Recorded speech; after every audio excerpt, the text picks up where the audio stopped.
هدف صدفة ينقذ الأهلي.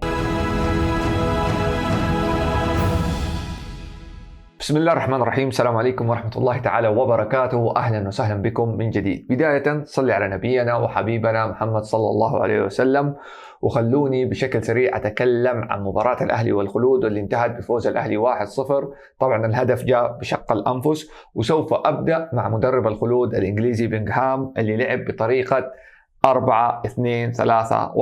طبعا في حراسة المرمى كوزاني، الدفاع من اليمين إلى اليسار سولان، جومبير، بيناس وسلطان الشهري، المحاور عبد الرحمن الدوسري وجون باكيلي، وأمامهم هتان بهبري، جناح أيمن العليوة ولاعب جدا مميز، جناح أيسر موليدا، قلب الهجوم الأرجنتيني إنريكي. في المقابل الأهلي مع السير ياسلي لعب بطريقته المعهودة 4-2-3-1. في حراسة المرمى الصامبي، الدفاع من اليمين إلى اليسار مجرشي، ديميرال، محمد بكر وزكريا، المحاور كيسيه وأتنغانا، أمامهم إنزو، جناح أيمن رياض محرز، جناح أيسر جالينو، قلب الهجوم إيفان توني.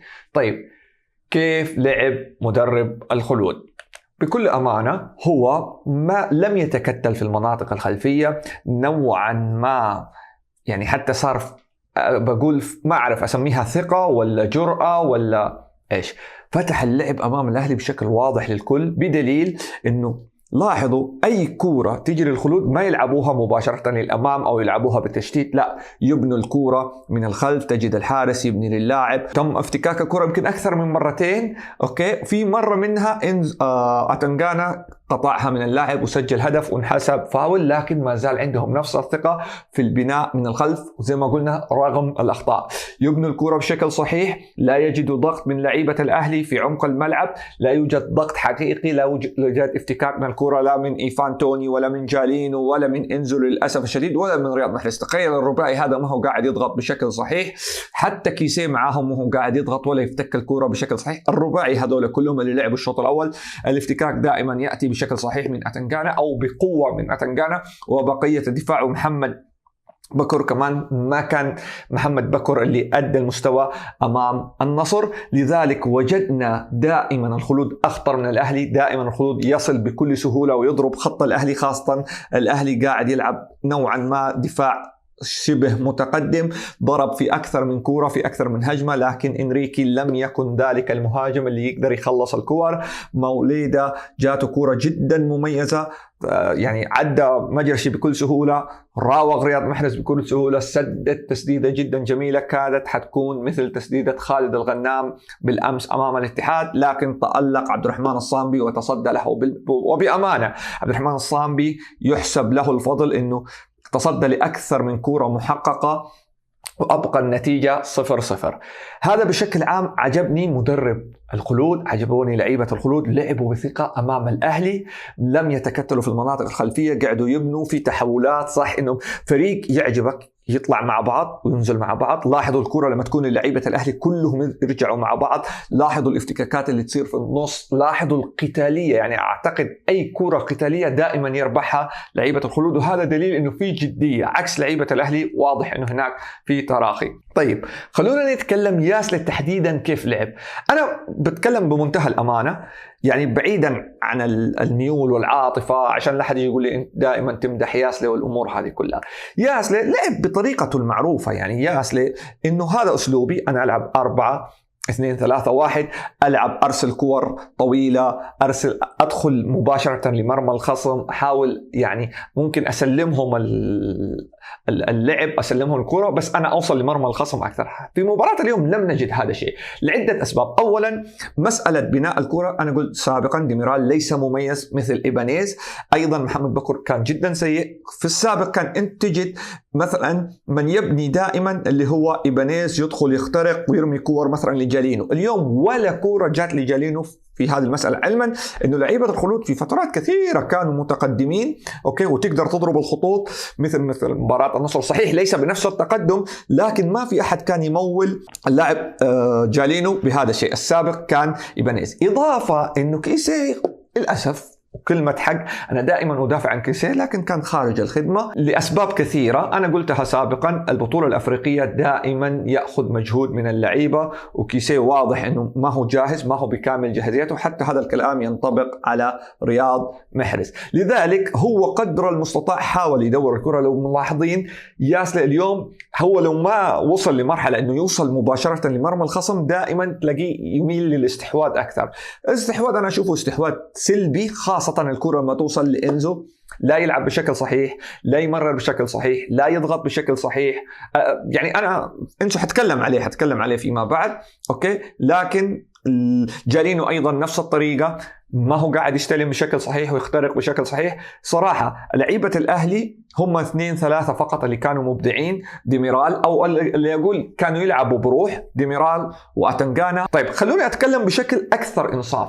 ما هي أخطاء ياسلي؟ أنا أشوف من وجهة نظري أولا إشراك إنزو أساسي، وهذا كان أكبر خطأ.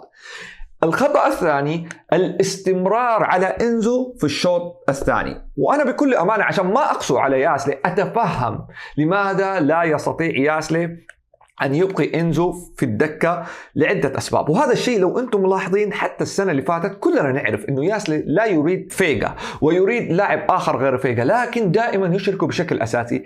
لا تنسوا أنه اللعيبة هذول جايين بمبالغ جدا فلكية، فهناك في ضغوطات على المدرب، خاصة لما يكون فريق زي الأهلي ما عنده الرفاهية زي الهلال زي النصر. والله لاعب حتى جبته بإيش من مبلغ ما ناسبك يلا غيره جيب غيره. الأهلي دائما حتى لو اللاعب لم يكن يؤدي المطلوب منه تجد هناك صبر، هناك لعل وعسى يخرج منه. أنا سبق وقلت لكم هذا صار مع فيجا، وأول ما أتيحت الفترة تم تغيير فيجا.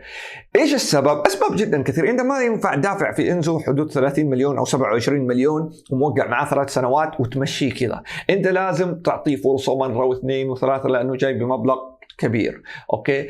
أيضا حتى لو انك انت تبغى تمشيه لازم تلعبه اكبر قدر ممكن من الدقائق عشان مسألة التسويق والفرق الثانية تشوفه والامور هذه كلها. لكن تخيل لو اللاعب عندك موجود في الدكة وجيت تبغى تمشيه او تبغى تبيعه بدون ما يلعب بدون شيء، كيف راح يحكموا عليه؟ على الاقل الدقائق اللي يلعبها، لو جاب هدف ينحسب له اسيست. زي اليوم الهدف جاء صدفة انا اشوفه من وجهة نظري او على قولهم بدعاء الوالدين، لكن اعتقد يحسب كاسيست لإنزو. لكن حرفيا حتى الإلكتروني ما ينحسب هدف. أنا من وجهة نظري أشوف. عموما أنا لا أريد أن أقصد زي ما قلت لكم على ياسلي، عنده أخطاء. من أخطائه أيضا إنه تأخر في إخراج رياض محرز. يعني رياض محرز واضح إنه اللاعب مو جاهز أبدا، مو جاهز. وأنا صراحة عندي عتب بسيط على اللاعب الكبير رياض محرز. كيسيه ما هو جاهز، تم تغييره والموضوع جدا عادي وخرج. أنت يا رياض واضح إنك أنت ما أنت قادر تفتح سبرنت، ما أنت قادر تلعب. أنا أقدر أنت جاي من بطولة صعبة وضغط، طيب ليش أنت زعلان؟ ليش يعني انت محتاج على علما انك انت جلست الى الدقيقه 83 وهذه كارثه يعني في اللاعب نفسه، انك انت ترفض التغيير وانت لم تقدم شيء. اوكي. واحيي ياسلي صراحه انه اخرج جالينو لانه لم يقدم شيء. وانا ارجع اقولها جالينو لم يصل بعد لمستواه المميز او على الاقل لياقته وجوانبه اللياقيه المميزه. لذلك لما اخرجوا شفنا ماتيوس لما نزل فرق جدا، اصبح في حركه، يروح ويقطع مع اللعيبه، يروح ويدخل في العمق، في قتاليه. ولما نزل برضه فراس كان عنده قتاليه وكان عنده مسانده، وشفنا كذا كوره ساند فيها زكريا لما نزل افضل من كيسيه. فدائما نقطه جدا مهمه يا ياسلي انك انت تلعب باللاعب الاجهز بدنيا ونفسيا وذهنيا. انا افضل بالنسبه لي من ان العب بلاعب عشان اسمه زي مثلا كيسيه او جالينو او رياض محرز، خاصه انه انت عندك ضغط مباريات. يعني انت لعبت الاربعاء وريحت خميس وجمعه وجيت اليوم لعبت السبت. اقدر انه المجهود هذا احيانا اللعيبه يصير عندهم تراخي، لكن المفروض انك انت تختار اللاعب الاجهز بدنيا. طيب نرجع لاهم سؤال دائما يتكرر، لماذا السير ياسلي يعاني امام الفرق المتكتله وانت تقول عليه مدرب عبقري؟ سبق وجاوبت على هذا السؤال وقلت ياسلي لا يتحمل المشكله، بل يتحملها لعيبه الاهلي لانهم لا يلعبون بنفس الجديه والقتاليه كما لو انها مباراه امام الفرق المنافسه. واليوم في مباراه الخلود أكبر دليل، الخلود لم يتكتل بل لعب بتوازن، وحتى هجوميا كلنا شفنا كان أفضل من الأهلي ووصل لمرمى الأهلي بشكل أكثر. ولاحظوا أي كورة أنا قلتها ثابتة للخلود تخرج بطريقة صحيحة وبكل ثقة ومناولات وليس تشتيت أو لعب كور طويلة. لكن المشكلة لعيبة الأهلي بالمصطلح المعروف حقنا يسحبون رجولهم. هذا اللي كان واضح. يعني سؤال كده بكل أمانة، هل هذا هو مستوى جالينو؟ هل هذا هو مستوى محرز؟ هل هذا هو مستوى كيسيه المعروف عنهم؟ هل اليوم إيفان توني لعب بنفس الأداء أمام النصر؟ يعني أنا بتكلم على الأقل الشوط الأول. هل أنت شفت إيفان توني تحس أنه أصلا مو موجود في التشكيلة؟ وهذا الكلام برضو ينطبق على محمد بكر. هل هذا محمد بكر هو نفس مستواه أمام النصر؟ هذا غير سوء مستوى إنزو اللي تكلمنا عليه. ودليل آخر يثبت أن المشكلة ليس من المدرب ماتياس ياسلي بل من اللعيبة. الأهلي لعب أمام هلال إنزاغي والهلال كان متكتل ب5 في الخلف. لكن السؤال، هل فشل السير ياسلي في التسجيل؟ أكيد لا. ليش؟ لأن اللعيبة كانوا يلعبوا بروح. إذن المسألة ليست في أن ياسلي يعاني أمام الفرق التي تتكتل، هذا السؤال غير صحيح. المشكلة الحقيقية أن اللعيبة لا يلعبوا لا بالجدية ولا بالقتالية الكافية أمام الفرق المتوسطة والفرق الصغيرة، سواء هذا الفريق لعب بتكتل في الخلف أو فتح اللعب مثل ما حدث مع الخلود اليوم الخلود فتح اللعب. إيش سووا لعيبة الأهلي؟ هذا يثبت ماذا؟ إنه اللاعب لابد أن يلعب بقتالية. طيب ما هو الحل؟